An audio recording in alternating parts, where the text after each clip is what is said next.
Hello to you. Thank you for joining us. We are here in our new live series of talks with Dr. Michael Leitman. Hello.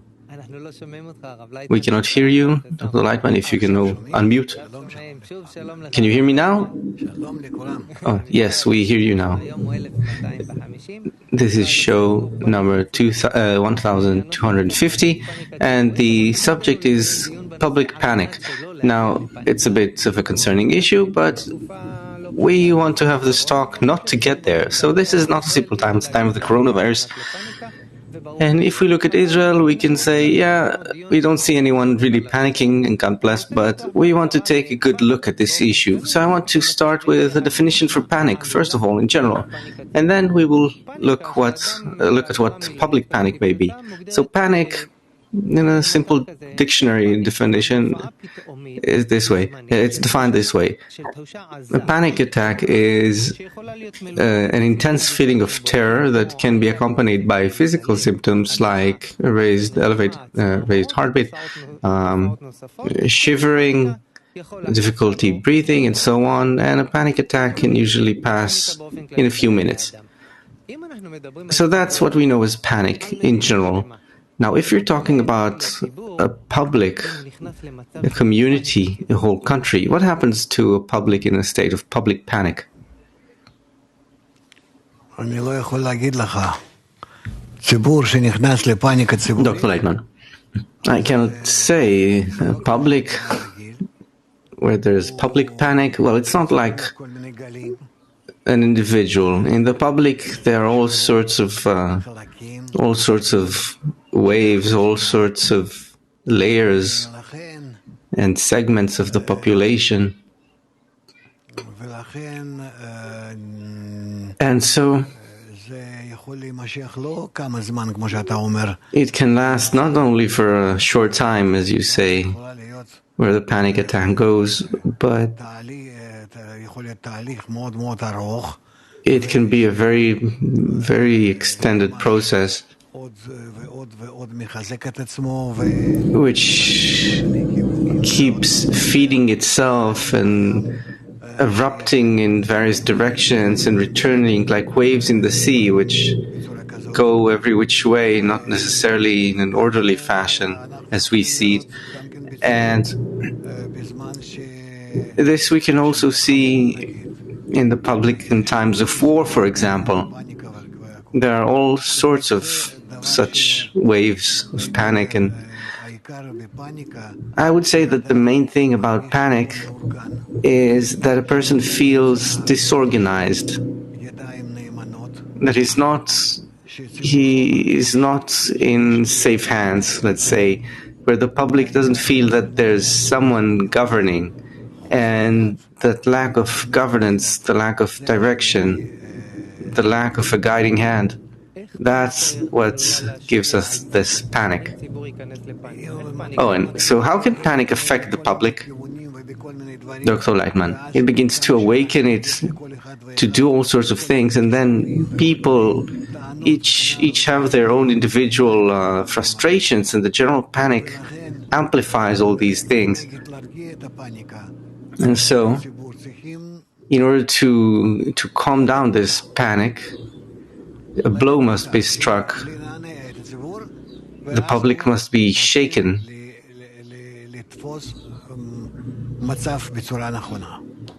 until they begin to perceive the situation in the proper way.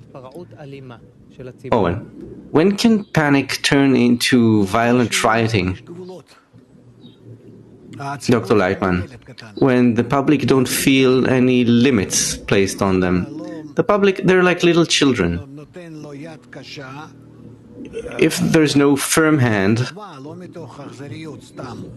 from a place of wiseness, right? Not cruelty. It's like a mother and a father who need to govern their children who suddenly are running amok. So first they know that they have to put a stop to the wild behavior with a firm hand, relatively speaking, of course, but to assist there. in a way where we want to put an end to this uncontrolled eruption, outburst. Owen, so you just defined this panic as an uncontrolled outburst. What happens there? Lack of control, balance? What exactly? Dr. Leitman, it's all about uncertainty, where I don't know what's happening. The inability to see the future in a clear way.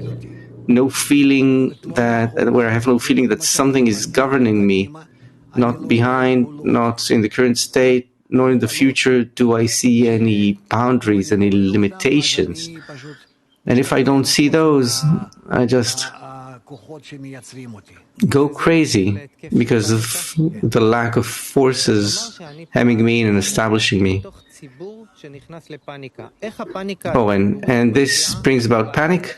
Yes. So let's say I'm an individual in this public. How does the public panic affect the individual? Dr. Leitman, the individual cannot remain calm if people around him are panicking. Owen, what's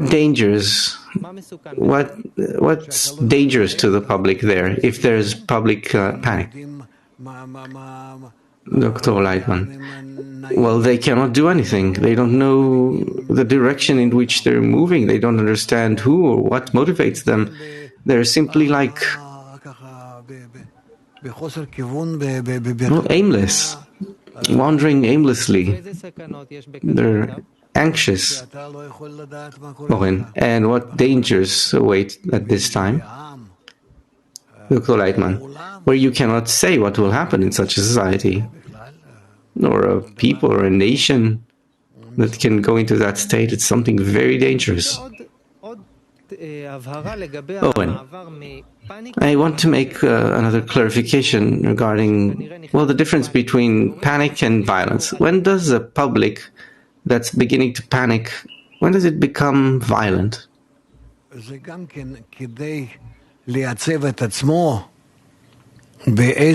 Leitman, this is also done in order to establish, well, let's say, a kind of boundary in a clear way. Then there's violence. Oh, and why? What does that give? Dr. Leitman, violence is a kind of, it's an expression of power. It's as though they're coming to reshape society in a clear way. Or let's say not in society, let's say at home, where the father takes the child and with a firm hand, he gives him some slap, and then the child stands down, so to speak. It calms him in a way.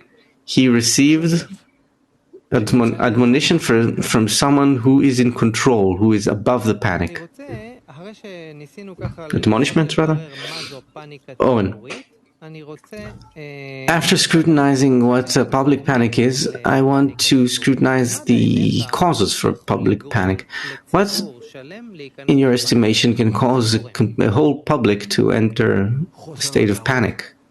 Dr. Leitman, lack of awareness, lack of knowledge. Yeah, lack of knowledge. Knowledge about what is happening to me now, what will happen to me in a minute.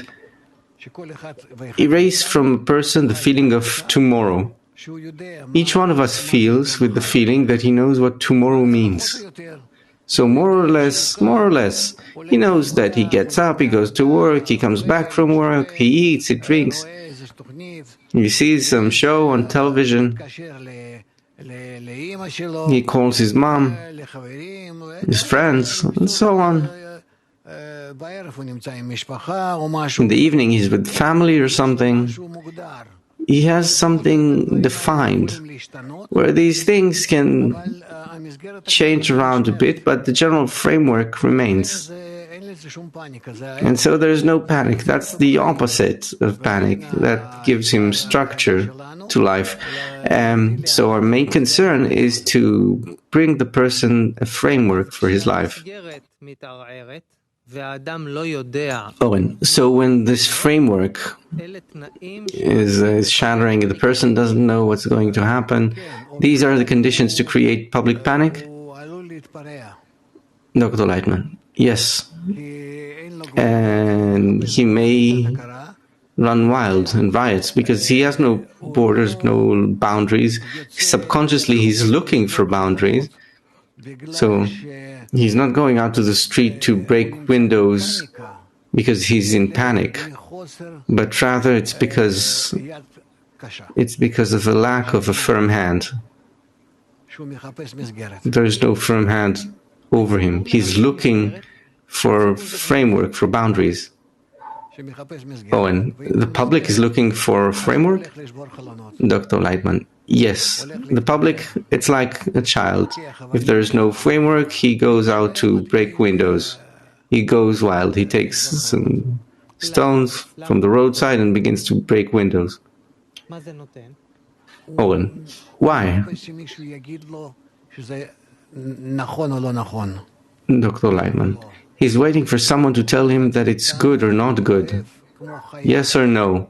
Each one of us, like an animal, loves boundaries. Because within boundaries you feel security. You have order to your life. And if there are no boundaries, what will I eat? What will I drink? Where will I sleep? What will I do? Who's good or bad? As far as I'm concerned, I don't know anything, and that's not good. I look for some corner to call my own. Look at homeless people. They live, let's say, under a bridge or other such places. Each one has his own place. You come to him, you want to sit on the bench where he sleeps. He says, "This is my place, go away." What do you mean it's your place? It's not yours. First of all, and secondly, why can't I be here? And he'll say, "This is mine." That's how we are. If you give a dog or some other animal some plate of food, that's it. You bought that animal. It knows that it has something next to you, something for it. That's how over thousands of years we brought all sorts of animals close to us. Owen, if I take another step forward, we defined public panic, we defined the causes for public panic. Now I want to talk about causes or elements in society that want to instill panic in the public. Sometimes it comes through fake news or sometimes other means. It seems like there are certain elements in society that have an interest in provoking this public panic. Why? And who are they? Dr. Lightman, I don't know. It's obvious that in any society there are people who want to cause public panic. Oh, and why? Who stands to gain? Dr. Lightman, let's say I'm the Minister of Defense or something, or security, I don't know, and I want to increase my budget, yes? So it's in my interest that there will be public panic. Panicking or a war. If I'm the Minister of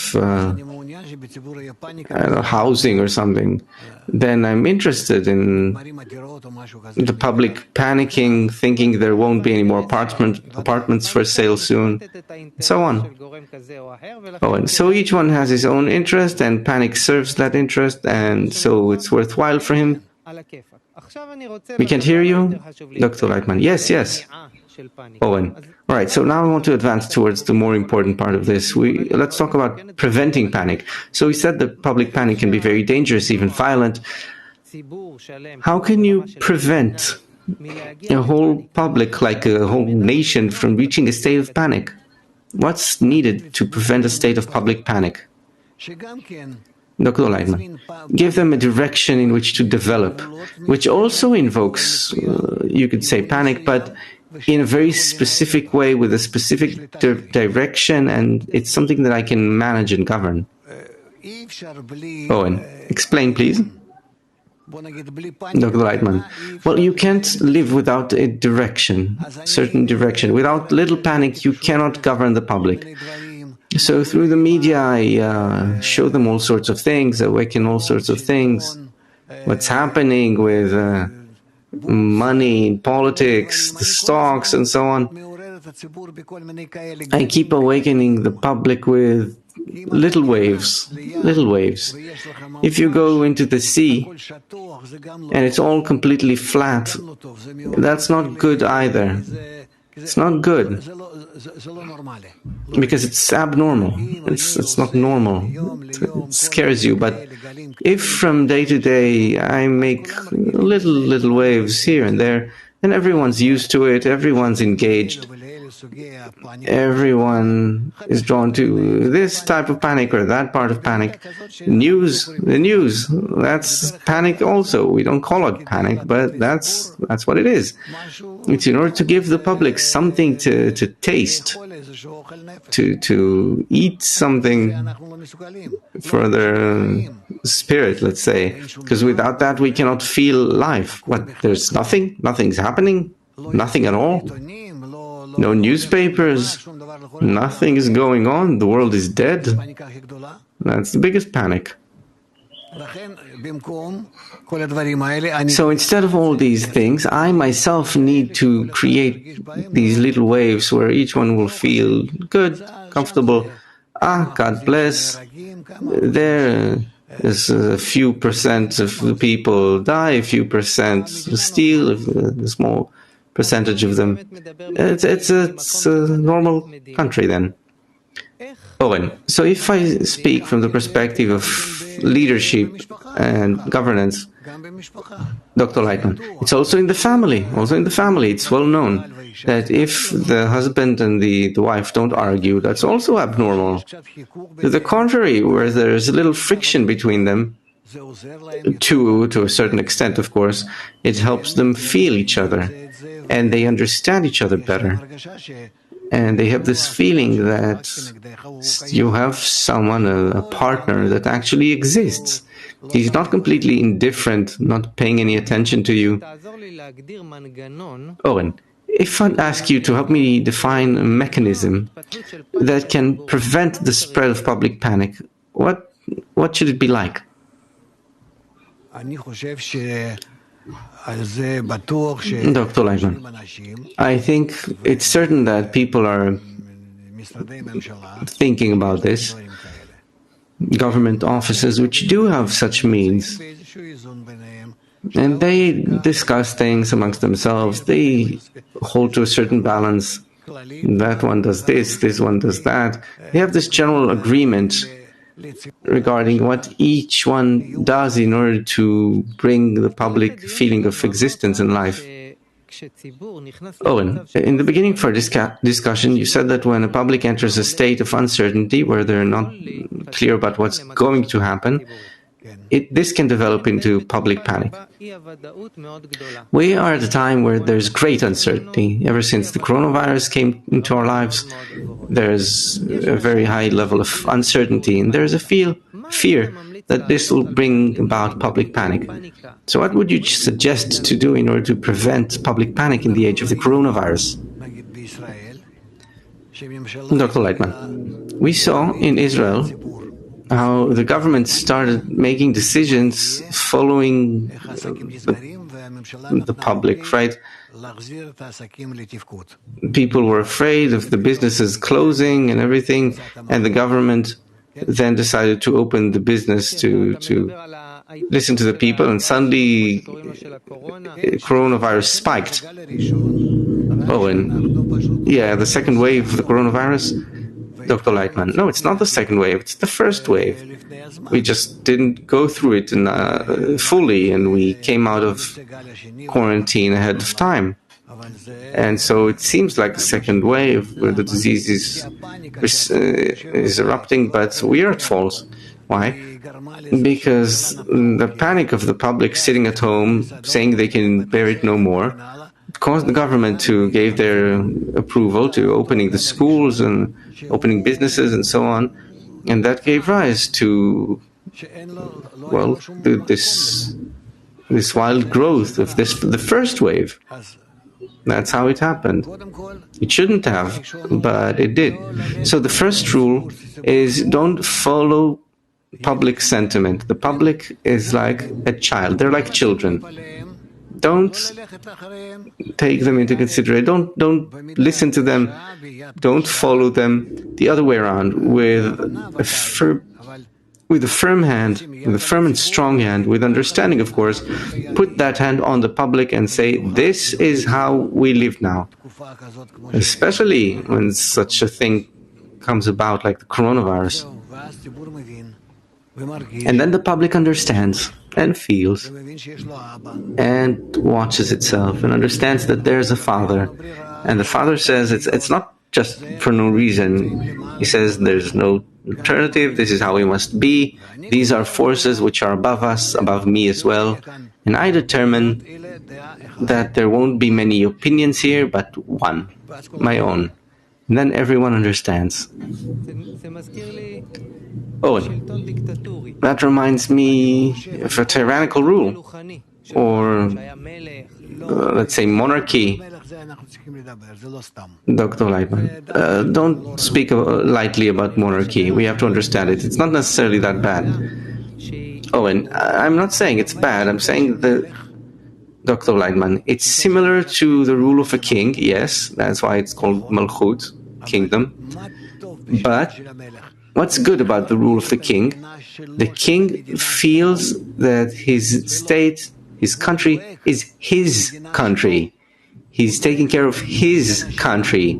He's taking care of the health of its people, making sure that there are no poor or sick, or people dying of starvation, because it's his country. It's like his house. It's his property. And so he sees that, it's wrong to say that monarchic rule is it's something to be to speak bad about. But the rule of today, the governance of today, is much worse, because no minister, no leader, no prime minister feels that it's his own thing. It's his. Let them die. If they die, maybe I can get a higher paying job. Right? He doesn't feel that it's his home, that these are his people. And so the governments of today are much worse than monarchy. And the king can say, I am doing this and that. Everyone stand to attention and accept it. And there is no one arguing. It's the king. Today, each minister is attacking the other ministers, and it's so cheap. It's so inconsiderate. There's no consideration of anything. It's a laughing. It's a joke. Owen, okay, so you tied things you tied public panic together with the feeling that leadership is truly concerned about the well-being of the public. If there's a feeling that the leadership is caring about the well-being of the public wholeheartedly, then the public accepts their decisions and it calms them down. Dr. Leitman, yes, this is how it works in the family. The family, it's a very natural connection. You have a father, a mother, and children. And this is something we understand. It's inside us. We were born from it. We grew up in this. And if it's the same in the country, in the state, then we understand it. So it's not my home, my house, it's the palace, right? But we understand that. But if suddenly all sorts of people come making wars between them, each one wanting to rule, to govern, it's cheap. It doesn't elicit any kind of respect or anything. Owen, so it turns out that, if I understand it, that if the leadership of a country, of a nation, if they want to prevent public panic, it's very important for them to work on giving the public a feeling that the government is working truly for the benefit of the public. Dr. Lightman, and with a firm, strong hand, ruling, like the father of the family. Owen, with limits, right, as you said before? Dr. Lightman, the father is limited. His love for his family limits him.